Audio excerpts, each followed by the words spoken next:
à la fin de cette tournée traditionnelle que nous avons l'habitude d'organiser à l'occasion des examens scolaires dans la région de manière générale et en particulier dans le département de Ziguinchor. Et comme vous avez eu à le constater, cette tournée est organisée souvent sous la présidence des autorités administratives, notamment le préfet du département. Mais Dieu a fait aujourd'hui que le préfet et son staff sont pris par la préparation des élections. Alors il m'a fait l'honneur vraiment de diriger cette délégation et de lui faire le compte rendu après la rencontre. C'est ce que nous ferons bien sûr. Pour dire que Dieu merci, et nos préoccupations majeures ont été prises en charge et dans un premier temps par le bon Dieu. Parce que comme on a eu à le constater ces jours passés, il y a eu beaucoup de pluie. Jusque hier soir, il a beaucoup plu à Ziguinchor. Et nous craignons beaucoup que cette période d'hivernage puisse avoir des incidences malheureuses sur le déroulement des examens. Mais Dieu merci, nous avons commencé dans de très bonnes conditions. Et les centres visités ont effectivement montré que par rapport aux candidats, ils sont pratiquement tous présents. On a noté que quelques absents.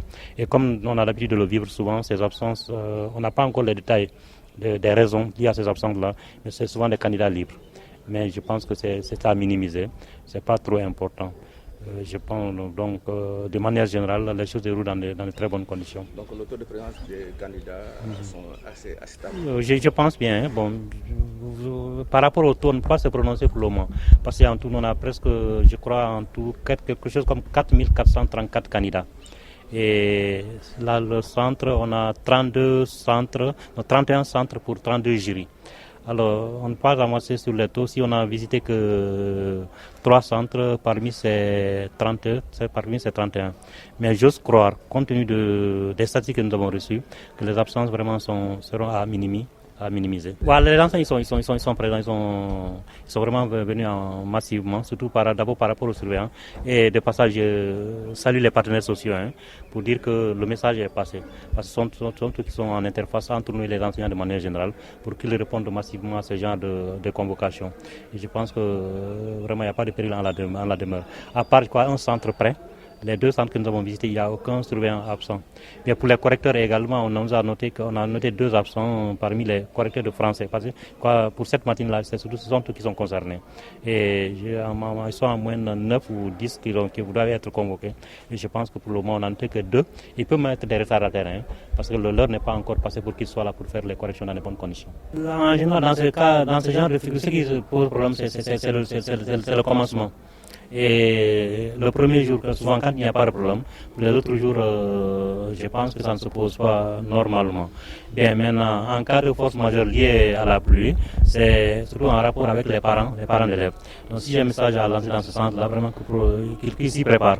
Parce qu'on connaît déjà les conditions dans lesquelles, sur les conditions climatiques dans lesquelles se déroule la formation, les examens. Donc il appartient aux parents vraiment de mettre les enfants dans de bonnes conditions pour qu'ils arrivent. Arriver au centre, en termes d'aération, etc., les précautions seront prises.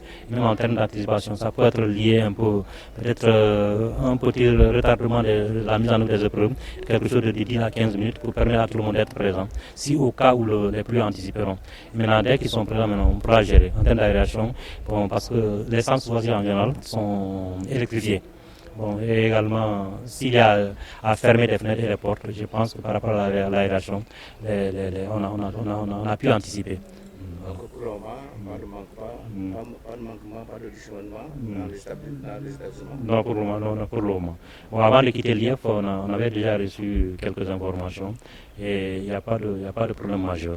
Il n'y a pas de problème majeur. Il y a eu quelques méconnaissances de la part de certains candidats, liés surtout au cas de franco-arabe et des centres modernes. Et je crois que le chalet de Bexco a vite réglé le problème. Et à part ça, on n'a pas encore noté de problèmes majeurs.